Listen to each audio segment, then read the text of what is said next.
Indigenous Rights Radio, because knowledge is power.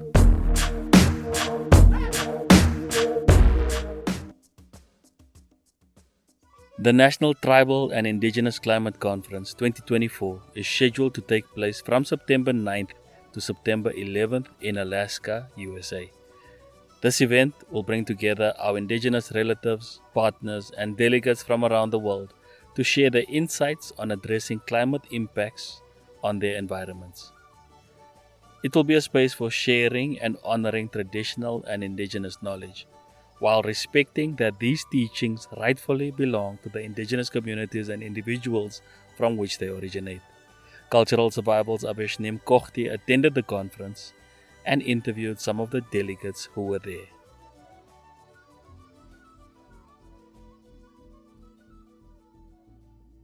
We are here at the NTICC conference in Anchorage, Alaska, and we have here Cheepache Gopal Walker.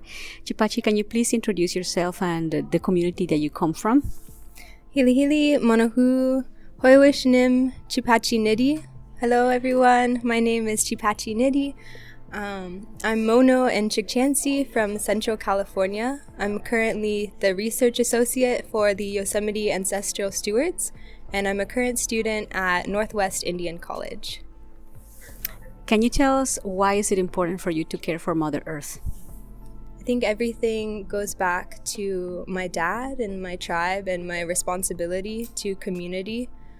I think that's the same for all Indigenous people, regardless of tribe, regardless of where we are. Like, the culture and ways differ from place to place, tribe to tribe, but what it means to be Indigenous is to understand our responsibility as the stewards of our homelands, of this place. So when I was younger, that's all my dad did. You know, his role was to clean up the land, and it hurt him.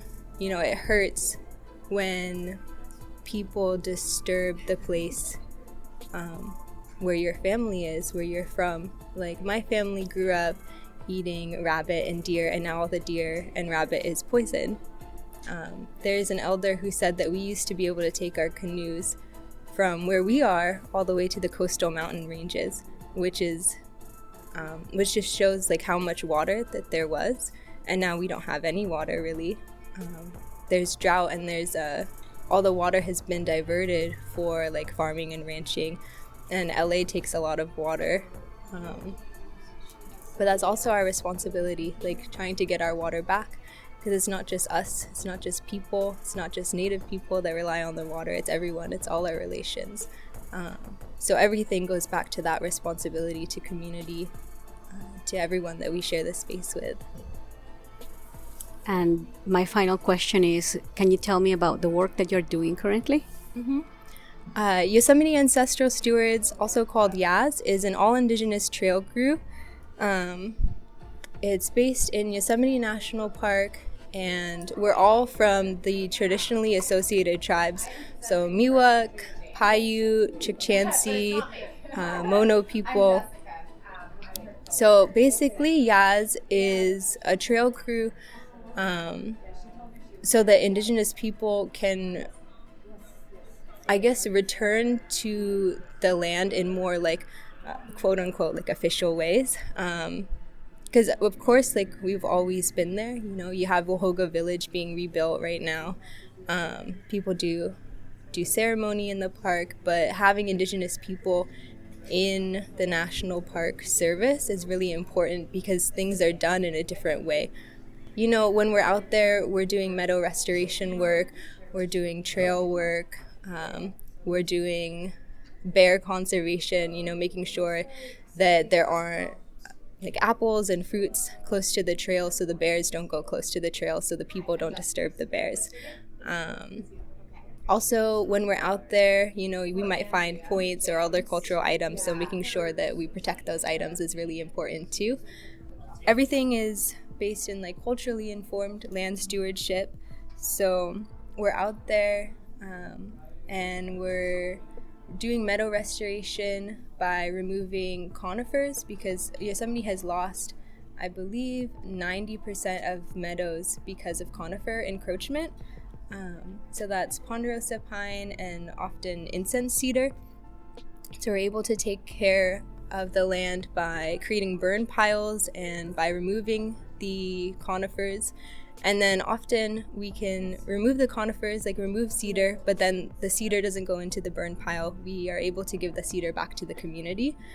So looking at things in a circular way, and through a cultural lens versus just throwing everything into the burn pile. You know, a lot of these plants are medicinal plants, and it's important to use them, even if they're unwanted or invasive plants that need to come out. Oftentimes they do still have a use.